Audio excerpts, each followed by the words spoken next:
হলে কি হয় a স্কয়ার হয় a যদি তিনটা হয় দিতে হবে a এই কিউব অর্থাৎ লিখিব পৰাবিলাকে হৈছে ঘন বুঝছানে গতিকে এইটো হৈছে যদি খুদা যায় এৰ ঘন মানে হ'ব a কি হয় না ইয়াত আৰু বৰ বিশেষ শিকিব লগা নাই ঘন মানে হৈছে কিউব বনোৱা আৰু ঘন মূল মানে হৈছে কিউব নাইকিয়া কৰি দিয়া বুঝছানে যদি কোৱা যায় 8 ৰ ঘনমূল কি হ'ব 8 ৰ ঘনমূল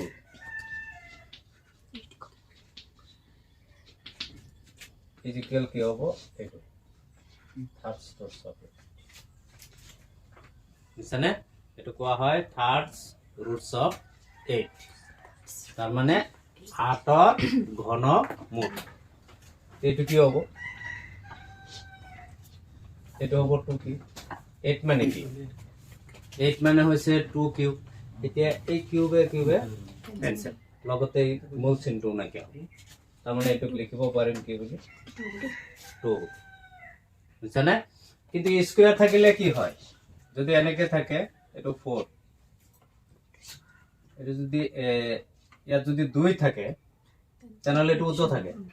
2 এর বাহিরে বেলেগ কিবা হলে মানে 3 4 5 6 এগুলা থাকিলে কিন্তু ইয়াত থাকিব এটো উল্লেখ থাকে বুঝছানে এটা আমাৰ লিখাৰ নিয়মটো কি বৰ্গক্ষেত্ৰ যেটো লিখা যায় ইয়াতো হে একই বৰ্গমূলৰ ক্ষেত্ৰত ইয়াত 2 এনেকে থাকে এটো 4 ৰ বর্গমূল এটো মানে হয় কিমান 2 কিন্তু ইয়াতো এটা কি আছে 2 আছে এটো एक्चुअली এনেকে নাকি 2 ইয়াতো আছে কি 2 স্কয়ার 4 মানে 2 স্কয়ার 2 ক্যান্সেল ইকুয়াল এটো এনেকে নাকি হয় না নাইবা আমি আৰু এটা উপায় শিকিছো এটো সোয়া এটো যদি আমি লিখো এটা আমি লিখিব পাৰিম এনেকে 2 cube whole to the power এটো লিখিব পাৰিম 1/2 তাইনা আমি সূচকৰ বিধিত এটো শিকিছো গতিকে ইয়াত কি হ'ব আমি জানো সূচকৰ ওপৰত সূচক থাকিলে কি হয় পূৰণ হয় গতিকে এটো কি হ'ব 2 টু দি পাওয়ার 3 ইনটু 1/3 এই 3 ক্যান্সেল ইকুয়াল কিমান হ'ব 2 বুঝছেনে এনেকে লিখিব পাৰো মুঠৰ ওপৰত বস্তুটো জানিলেই হল এনেকে বিষয়টো মানে এনেকে জানিলেই হল ইয়াত যদি 3 থাকে তাতো যদি 3 থাকে 3 নাইকিয়া হ'ব এই মূল চিহ্নৰ লগত নাই তাৰ পিছত যদি এনেকে লিখা যায় এটো হ'ব কি এটো হ'ব সোয়া এটো মানে হ'ব 3 কিউব লাষ্টত কিমান হ'ব 3 ইয়াৰ অৰ্থ হৈছে 27 ৰ ঘনমূল ইয়াৰ অৰ্থ হৈছে 8 ৰ ঘনমূল ঠিক আছে 27 ৰ ঘনমূল হৈছে 3 8 ৰ ঘনমূল হৈছে কিমান m ৰ ঘনমূল হৈছে কি n তাৰ মানে দিয়া আছে आंसरটো কি হ'ব এটো ইকুয়াল কি হ'ব n মানে আমি m ৰ মানটো ওলাব লাগে তে m ৰ মান ওলাব লগিয়া হলে আমি কি কৰিব লাগিব এটো উঠাব লাগিব হয় না গতিকে এটো মানে কি আসলতে 3 to the m to the power 1/3 is equal n মানে নহয় এটো হয় না নহয় এটো যদি ইয়াত একো না থাকে তেনহলে এটো কি হয় m টু দি পাওয়ার 1/2 হয় ইয়াত 3 থাকিলে 1/3 4 থাকিলে 1/2 তার মানে এটো যদি এনেকে থাকে n রুটস অফ a এর মান হইছে a টু দি পাওয়ার 1/10 বুঝছানে তো এতিয়া আমার কি লাগে আমার m এর মানটো ওলাব লাগিব গতিকে এটো কি কৰিব লাগিব দুয়ো ফালে যদি ঘন কৰি দিও মানে কিউব কৰি দিও এটো কি হ'ব 1/3 হোল কিউব ইজ ইকুয়াল কি হ'ব এই ফালে কিউব হয় না এতিয়া সোয়া এই 3 ক্যান্সেল m ইজ ইকুয়াল কি হ'ব n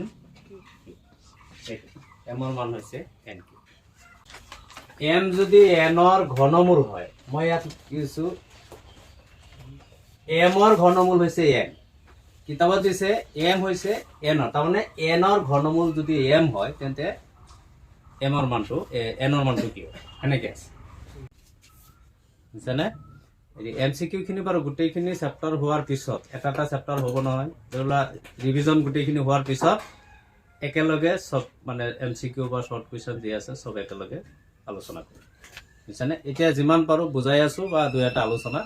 কৰি আছো তাৰ পিছত সব একেলগে 1 নম্বৰ অংকবোৰ কৈছে তলৰ কোনবোৰ সংখ্যা পূৰ্ণ ঘন নহয় বুজিছানে তলৰ কোনবোৰ সংখ্যা পূৰ্ণ ঘন নহয় তাৰে 1 নম্বৰ অংকটো হৈছে 3757 এতিয়া এই সংখ্যাটো পূৰ্ণ ঘন হয় নে নহয় এটো ওলাব লাগে বুজিছানে এটো পূৰ্ণ ঘন হয় নে নহয় এটো আমি ওলাব লাগে এটো কি কৰিম এই ছুটি নিয়মে হৰণ কৰিছো উৎপাদক উলিয়ালে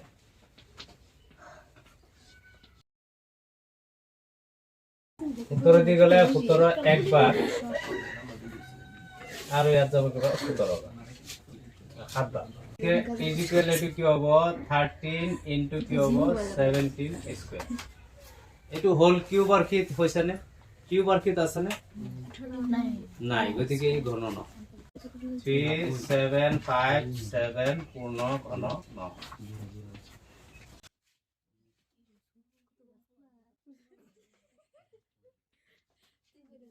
3 নম্বৰটো চোৱা হা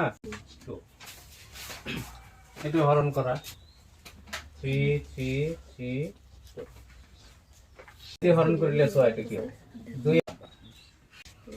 স্কয়ার ইনটু 7 স্কয়ার ইনটু কিমান হল 7 এটাকে 3 3 3 2 পূর্ণ ঘন নহয়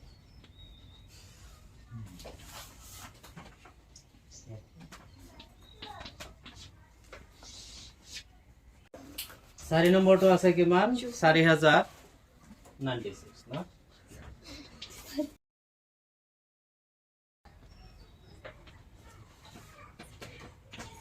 2 চোৱাচোন হল কেইটা 1 2 3 4 5 6 7 8 9 10 11 12 তিনটা ভাগ কৰি দিম মানে কি হ'ব লাষ্টত 2 কিউব 2 কিউব 2 কিউব তার মানে এটো চোৱাচোন কি হ'ব 2 to the power 2 into 2 into 2 into 2 whole to the power কি হ'ব মানে হোল কিউব আছে না 2 দুগুণ 4 4 দুগুণ 8 8 দুগুণ 16 2 দুগুণ 4 4 দুগুণ 8 8 দুগুণ 16 তার মানে কি 16 কিউব আছে না গতিকে এটো পূৰ্ণ ঘন পায় এটাকে 4096 পূৰ্ণ ঘন হয়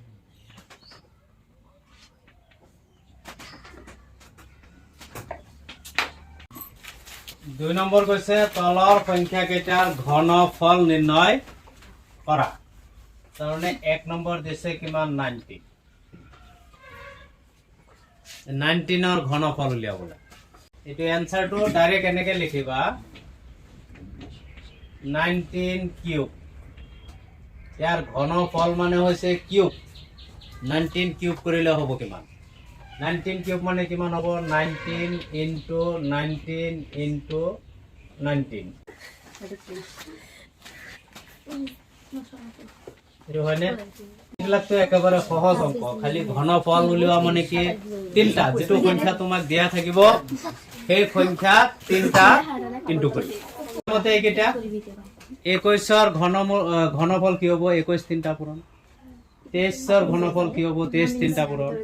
27 ৰ ঘনফল 27 তিনটা পূৰণ পাৰিবানে এইকেইটা পৰ দি ঘনফল ওলাব লাগে ডাইৰেক্ট লিখি দিবা 23 কিউব বুজিছানে 23 লিখি কোনোবাই যে এনেকে লিখা 23 তাৰ পিছত সমান চিন দি 23 এটো সম সম্পূৰ্ণ ভুল হ'ব কাৰণ এইটো সমান হ'ব জানো নহয় গতিকে প্ৰথমে উত্তৰটো আৰম্ভ কৰিম বুজিছানে ঘনফল ওলাব দিছে ডাইৰেক্ট ঘন কৰি দিবা বৰ্গফল ওলাব দিছে ডাইৰেক্ট বৰ্গ বুজিছানে লিখিলো আৰ কোনো প্ৰয়োজন নাই ডাইৰেক্ট যেটো দিছে সেটোৰ ওপৰত প্ৰথমে কিউব কৰি লও 3 নম্বৰ 1 দলৰ প্ৰতিটো সংখ্যা ঘনৰ একক স্থানৰ অংকটো কি হ'ব ইয়াত যিমানবোৰ সংখ্যা দিছে এই সংখ্যাবোৰ যদি ঘন কৰা যায় তেনেহলে ঘনফলৰ একক স্থানত কি হ'ব এইটো উলিওৱাৰ এটা সহজ উপায় হৈছে ধৰি লোৱা 1 নম্বৰ অংকটো আছে কিমান 14 হয়না এই সংখ্যাটো ঘন কৰিলে ঘনৰ একক স্থানত কি হ'ব বুজিছানে এতিয়া তিনটা পূৰণ ইয়াত একক স্থানত আছে কিমান 4 4 তিনটা ইনটু কৰা 4 4 গুণ 16 16 4 গুণ কিমান 64 64 ৰ 4 একক স্থানত বুজিছানে এইটো এই একক স্থানত যেটো সংখ্যা থাকিব যেটো অংক থাকিব সেই অংক তিনটা পূৰণ কৰিবা এটো কিউব কৰিলে কিমান হ'ব 14 কিউব মানে নহয় 14 কিউব মানে কি 14 পূৰণ 14 পূৰণ 14 তাৰ মানে কি একক স্থানত কিমান আছে 4 আছে 4 তিনটা পূৰণ কৰিলে হ'ব কিমান 64 হ'ব এই 64 ৰ 4 একক স্থানতটো 4 হ'ব বুজিছানে নে কিবা অল লাগি আছে হ্যাঁ এটো চোৱাচোন মই যে 14 যদি পূৰণ কৰো এটো পূৰণ কৰিলে 4 4 গুণ 16 6 ৰৈছে 1 4 গুণ 4 আৰু কিমান 5 4 1 এতিয়া চোৱা এই 14 দুটা পূৰণ হৈ গ'ল আৰু এটা বাকি আছে আৰু এটা 14 পূৰণ কৰিলা 4 6 গুণ 24 ৰ 4 হয় না 4 6 গুণ 24 ৰ 4 ইয়াত আৰু আহিবনে সংখ্যা নাই নহয় যিকেইটা হ'ব যোগ ইফালে হ'ব গতিকে এই একক স্থানটো আমাৰ ওলাই গ'ল এতে ইমান গুটিখিনি পূৰণ কৰাৰ প্ৰয়োজন নাই খালি একক স্থানত কি আছে হেৰি সংখ্যা তিনটা পূৰণ কৰিলে হ'ব কিমান এইটো যিমান ওলাই তাৰ একক স্থানত আছে কিমান হেতু বহাই দিব ইয়াত তোমাৰ কি হ'ব 14 ৰ একক স্থানত 14 ৰ ঘনফলৰ একক স্থানত কিমান থাকিব 4 থাকিব 14 ৰ ঘনফলৰ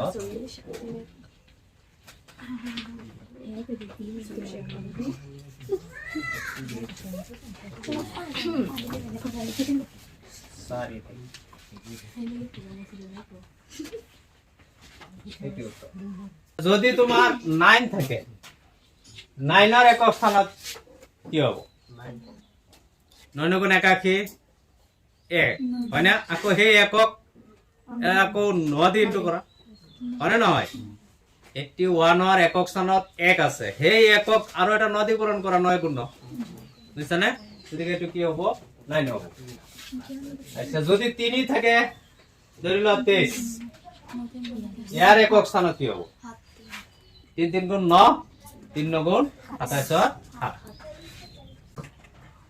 5324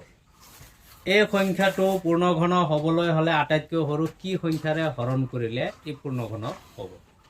তো ইয়াক আমি ছুটি নিয়মে হৰণ কৰিলো এতিয়া চোৱা ইয়াৰ উৎপাদক উলিয়ালা 3 2 4 এতিয়া চোৱা 2 দি হৰণ কৰিলা বুজিছানে তো লাষ্টত আমাৰ কি হ'ব 2 স্কয়াৰ ইনটু 11 মানে এতিয়া কি হেৰে পূৰণ কৰিলে এই পূৰ্ণঘন হ'ব আৰু এটা 2 লাগিব কাৰণ এটো কিউব হ'ব এটো কিউব হৈ আছে হয় না 11 টো ঘন আকাৰত আছে কিন্তু 2 নাই 2 ঘন হ'বলৈ হলে 2 টো কিউব আকাৰত হ'বলৈ হলে আৰু এটা 2 ইনটু হ'ব লাগিব হয় না গতিকে এতেকে পূৰণ কৰিব লগা আটাইতকৈ সৰু সংখ্যাটো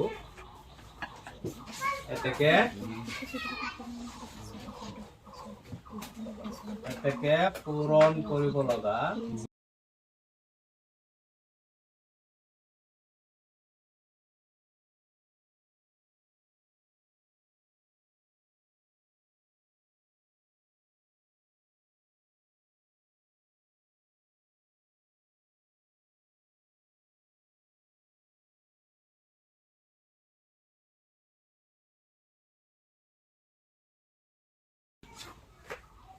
তাৰমানে যেটো ঘন হোৱা নাই আচ্ছা ইয়াত যদি এটা 2 থাকিলে হেতেন তেনেহলে কি হলহেতেন 2 স্কয়ার হলহেতেন তাৰমানে এটা 4 লাগিলে হেতেন গতিকে ঘন হ'বলৈ হলে যিমান লাগে হেতু হৈছে পূৰণ কৰিব লগা গতিকে বৰ্গ ক্ষেত্ৰত যেনেকৈ ওলাইছিল ইয়াতে হে একেই ধৰণ হা এতিয়া তোমালোকে নিজে এটা উলিওৱাচোন চাও তাৰ পিছত 2 নম্বৰ এই 4 দিছো বাৰু এই 4 নম্বৰটো তাৰ পিছত 5 নম্বৰ দিছে এটা পূৰ্ণঘন পাবলৈ আটাইতকৈ সৰু কি সংখ্যাৰে তলৰ সংখ্যাকেইটা হৰণ কৰিব লাগে এতিয়া হৰণ কৰিব লগা হৰণ কৰা মানে কি যেটো ঘন আৰ্হিত নাই সেইটো নাইকিয়া কৰি দিলে হ'ল এইটো এই ক্ষেত্ৰত কি হ'ব এতিয়া কিমানেৰে হৰণ কৰিব লাগিব এইটো 2 স্কয়াৰে হৰণ মানে 4 দি হৰণ কৰি তাহলে এই টোটাল এই পটো নাইকিয়া কৰি দিলে বুজিছানে মানে এইটো তো ঘন আৰ্কিত আছে গতিকে এতিয়া যদি এইটো ঘন হবলৈ হলে কি কৰিব লাগিব এই পটো আমাৰ নাইকিয়া হ'ব লাগিব এইটো নাইকিয়া হোৱা মানে কি 2 স্কয়াৰ নাইকিয়া মানে কি 2 স্কয়াৰ মানে কি 4 গতিকে কি কৰিব লাগিব 4 যদি আমি নাইকিয়া কৰি দিব পাৰো তেনেহলে এইটো পূৰ্ণ ঘন হৈ যাব বুজিছানে হৰণ মানে চাবা ঘন নোহোৱা যেটো পদ আছে সেই পদটো খালি নাইকিয়া সেই সংখ্যাটো নাইকিয়া কৰি দিলে 10308 এটো লওয়াছন এটো কি হয় এটো কিহেৰে হৰণ কৰিলে এটো পূৰ্ণ ঘন হ'ব এটো 10368 এটো 2 দি হৰণ কৰিলে এতিয়া সো এটো কিমান হ'ল 2 কিউব ইনটু 2 কিউব ইনটু 2 মানে 6 আছে কেটা 1 2 3 4 5 6 7টা আছে 7টা হল না নাই হ্যাঁ 7টা 2 পূরণ হৈ আছে তাৰ পিছত 3 6 আছে কেটা 4টা তাৰ মানে কিমান হ'ব c কিউব ইনটু 3 এতিয়া সো কিউব থাকা বিলাক যদি এক লগ কৰি দিও মানে একে সাইডে লিখো ইয়াত রয়েছে কিমান 2 ইনটু 3 2 ইনটু 2 ইনটু 3 এইকেটা একেলগে দিলো হল কিউব ইনটু কিমান 6 মানে এটো তো ঘন আৰ্কিত আছে এতিয়া এটো পূৰ্ণ ঘন হবলৈ হলে কিহেৰে হৰণ কৰিব লাগিব হা কিহেৰে এই 6 এৰে হৰণ কৰো 6 নাকে কৰি দিলে এতেকে হৰণ কৰিব লগা আটাইতকৈ সৰু সংখ্যাটো হল 6 এতেকে হৰণ কৰিব লগা আটাইতকৈ সৰু সংখ্যাটো হল 6 3 নম্বৰটো আছে কিমান 5000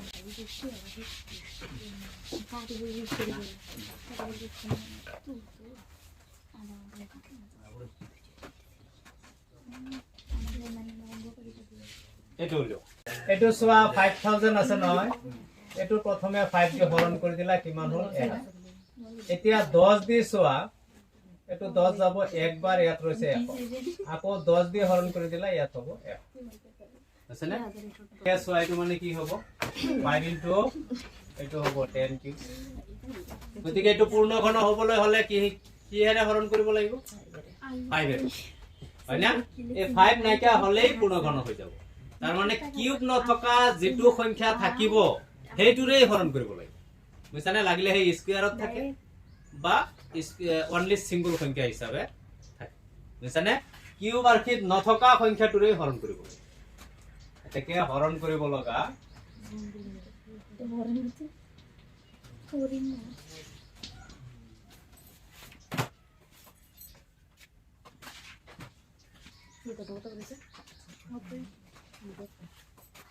देखो कैसे मिलाऊंगा बने की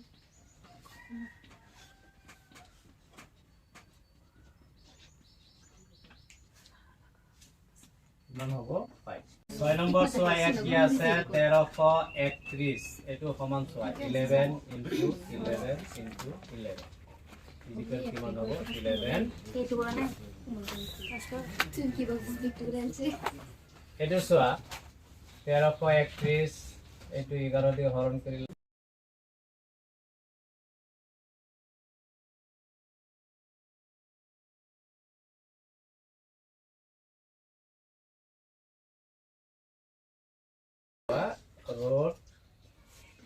11 কিউব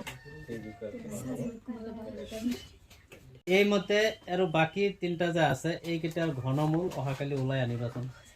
অহা ক্লাছত মানে 7 নম্বৰৰ পৰা হ'ব